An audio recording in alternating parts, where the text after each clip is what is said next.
Parlavamo d'amore, giusto?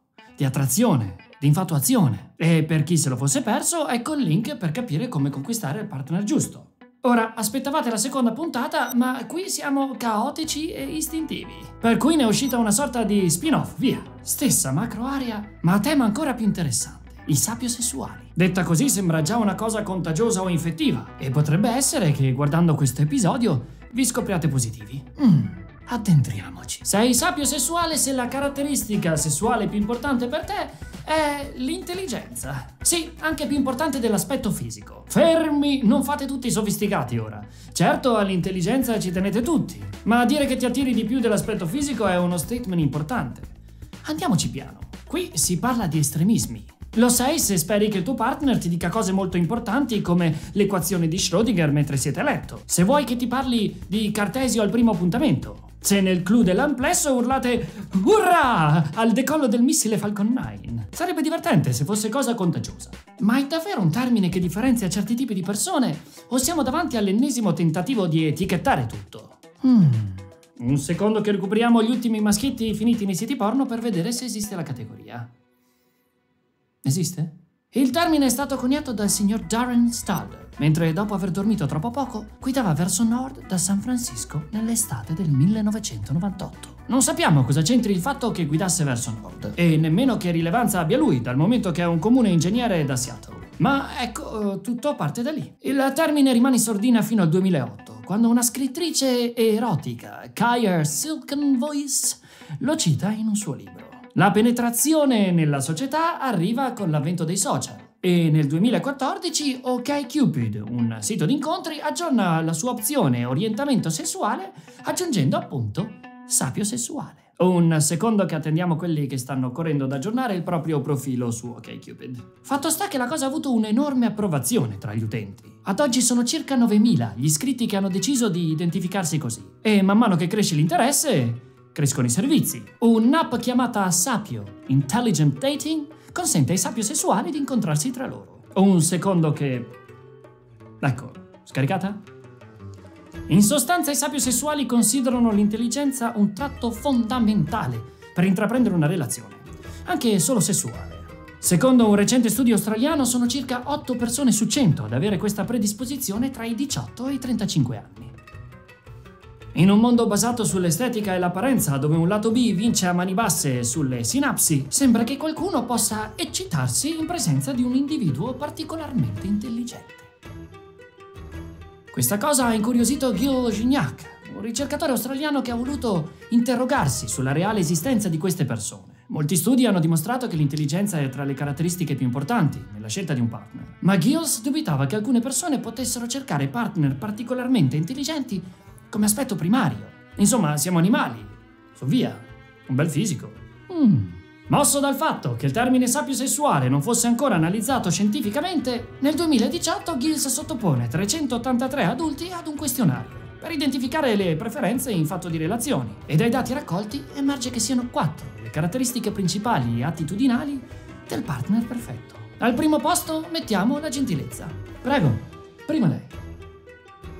Poi l'intelligenza, la personalità eccitante e al quarto posto l'essere alla mano. Ma quanto deve essere intelligente il partner per eccitare un sapiosessuale? Secondo i ricercatori, il quoziente intellettivo deve aggirarsi attorno ai 120 punti. Non poco. Il che è frustrante dal momento che non ne puoi accumulare di più e non si azzerano con la nuova collezione. Ma aggrappiamoci dove possiamo. Sembra che oltre la soglia dei 120 l'interesse cali. Uè, Einstein, fatti da parte. Non ti si capisce. Queste persone sembrano essere attratte da coloro che sono più intelligenti del 90% della popolazione, ma l'interesse cala per quelli più intelligenti del 99% della popolazione, che sono comunque più attraenti di coloro che sono più intelligenti del 50% della popolazione.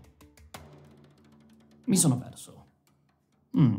In sostanza, sapiosessuali sì, ma non troppo, che poi ci si perde. Insomma, questa cosa delle relazioni è incasinata. Ma ciò è un bene, perché proprio per questo motivo dà una possibilità a chiunque di avere una chance. E i sapio sono tra l'1 e l'8% della popolazione, secondo lo studio australiano. Ma è interessante sapere che il livello di intelligenza di un individuo sapio non coincide con il suo interesse per le persone intelligenti. Non è detto che un Einstein sia sapio, come non è detto che un Caio della spada nella roccia non sia sapio. Secondo Laura Adair, professoressa di psicologia evolutiva al Lyon College in Batesville, Arkansas, l'intelligenza è sempre una qualità che le persone ricercano nei propri partner, che si identifichino come sapio o meno. Laura porta l'esempio di altri animali. Alcune specie di uccelli costruiscono dei nidi elaborati e li abbelliscono con oggetti colorati per attrarre le femmine più esigenti. La capacità di trovare queste decorazioni e di proteggerle dagli altri maschi che potrebbero rubarle o distruggere il nido serve alle femmine come indicatore delle abilità cognitive del maschio e di conseguenza della sua idoneità come partner. Ci fate sempre lavorare come disperati.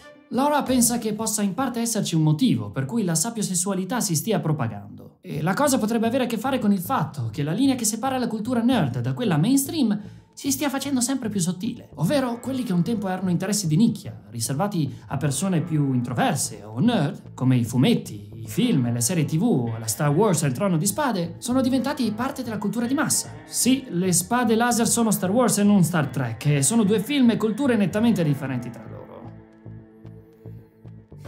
Pare che quando si tratta di identificare i tratti che si percepiscono come fondamentali in un potenziale partner, uomini e donne di orientamenti sessuali diversi tendono a dare più valore all'intelligenza e alla dolcezza rispetto all'attrazione fisica o sessuale. E in più pare che questo sia vero in tutte le specie, anche se negli animali l'intelligenza o abilità cognitiva è misurata morfologicamente. Torniamo quindi al solito discorso di prosecuzione della specie. Trovare una persona sveglia aumenta le probabilità di sopravvivenza. Ma quindi, ok per tutti questi nuovi criteri. Ok per l'attrazione per quel tipo o quella tipa con il libro di Platone in metro. Ma qui stiamo andando un po' più in là della scienza e a noi serve trovare un punto saldo. Quindi fermiamoci un momento e facciamo un passo indietro. Anzitutto, cosa è l'intelligenza? Lo psicologo statunitense Howard Gardner, sulla base di ricerche e letteratura su soggetti affetti da lesioni neuropsicologiche, arriva a distinguere ben 9 manifestazioni fondamentali dell'intelligenza, derivanti da strutture differenti del cervello e indipendenti l'una dall'altra. E già qui tutto il quadro diventa più grande. Lo stesso Gardner ha fatto notare che classificare tutte le manifestazioni dell'intelligenza umana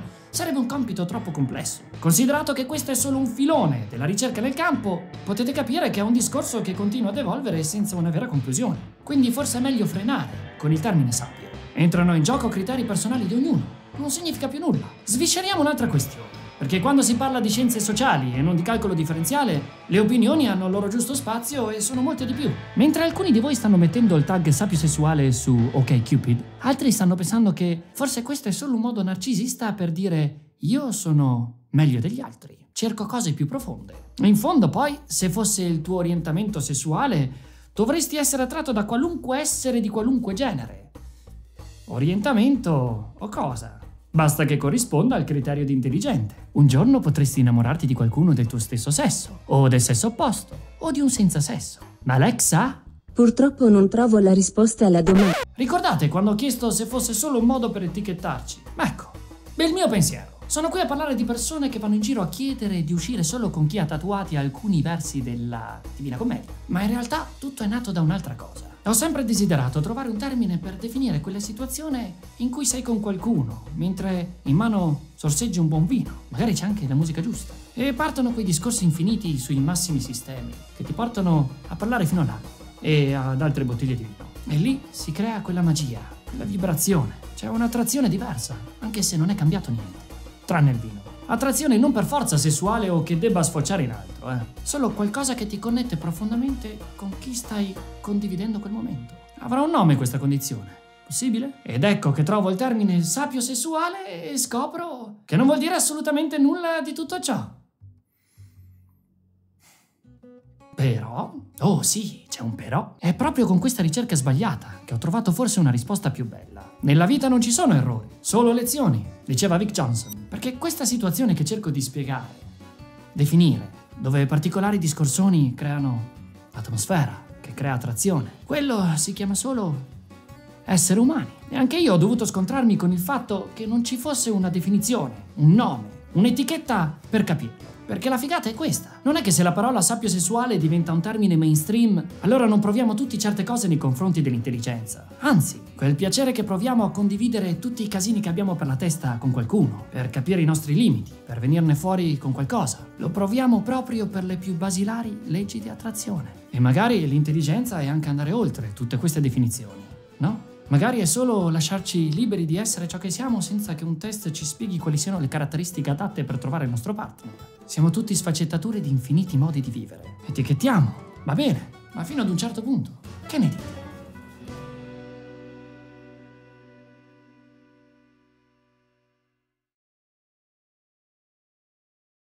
Un giorno potresti innamorarti di qualcuno del tuo stesso sesso, o del sesso opposto, o di un sesta senso.